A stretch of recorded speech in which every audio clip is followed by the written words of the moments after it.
পরিবেশ বাঁচাতে সাইকেল করে ভারত ভ্রমণে বেরিয়ে পড়লেন কাঁচরাপাড়ার তারক চন্দ্র পাল। গত ডিসেম্বর মাসে উত্তর ২৪ পরগনার কাঁচরাপাড়া এলাকা থেকে তিনি রওনা দিয়েছিলেন। ৫২ বছর বয়সী তারকবাবু মাধ্যমিক দেওয়ার পর থেকেই পরিবেশ সচেতনতার বার্তা নিয়ে বিভিন্ন সময় বিভিন্ন জায়গায় বেরিয়েছেন। আর এই নিয়ে দুবার হলো তিনি ভারত ভ্রমণে বেরিয়েছেন। এটা আমার দ্বিতীয় অল ইন্ডিয়া অভিযান সারা ভারতবর্ষ। ২০১৭-১৮ সালে আমি দীর্ঘ ১১ মাস ধরে স্কুলে কলেজে ছাত্রছাত্রীদের মধ্যে পরিবেশ সচেতনতা বার্তা দিয়েছিলাম এবং প্রায় তখন ৩,০০০ স্কুল কলেজে অর্গানাইজ করেছি। তারপরে তারপরে আমি গিয়েছিলাম ঝাড়খণ্ডে, তারপরে উড়িষ্যায় দুবার গেছিলাম এবং ২০২১ সালে আসাম সরকার আমাকে ডেকেছিল গন্ডার সংরক্ষণ নিয়ে ডেকেছিল, সেখানে গেছিলাম। মানে টোটাল এখন মোটামুটি ৩,৫০০ স্কুল কলেজ কভারেজ করেছি। ছাত্রছাত্রীদের মধ্যে পরিবেশ সচেতনতা বার্তা পৌঁছে দিচ্ছি এবং ১ লাখের উপর গাছ লাগানো হয়ে গেছে আমার নিজস্বভাবেই। পরিবেশপ্রেমী তারকবাবু এতটাই পাগল যে তিনি এই কাজ করার জন্য চাকরি ছেড়েছেন।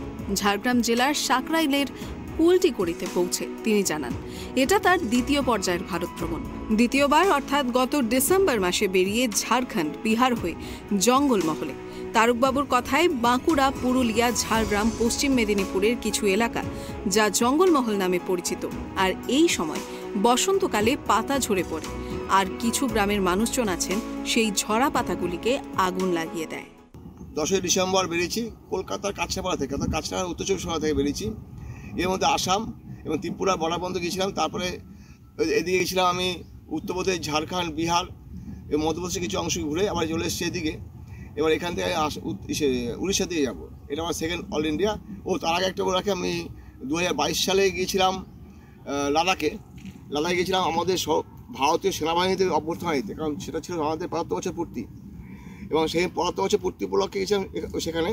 কারণ ভারতীয় সেনাবাহিনীরা -30 ডিগ্রি -40 ডিগ্রি তাপমাত্রাতে এসে আমরা সারা দিন রাত আমাদের জন্য পরিশ্রম করে যাচ্ছে, না ঘুমিয়ে রয়েছেন তারা। সমস্ত ভারতীয় পক্ষ থেকে সেখানে তাদেরকে আমি অভ্যর্থনা নিতে গেছিলাম সেখানটায়, যে তাদের সম্মান জানাতে গেছিলাম। তারকবাবু তার এই সফরের মাঝে বিভিন্ন স্কুল কলেজে পরিবেশ সম্পর্কে সচেতন মাত্রা ছড়িয়ে এসেছেন, মানুষকে বোঝানোর চেষ্টা করেছেন, ছাত্রছাত্রীকে বোঝানোর চেষ্টা করেছেন পরিবেশ সচেতনতার কথা। পশ্চিমবঙ্গ রাজ্যের ঝাড়গ্রাম জেলা থেকে এরপর যাবেন উড়িষ্যা রাজ্যে, সেখান থেকে ঘুরবেন দক্ষিণ ভারতের বিভিন্ন এলাকায়। ঝাড়গ্রাম থেকে সুমন পণ্ডিতের রিপোর্ট, ট্রাইব টিভি বাংলা।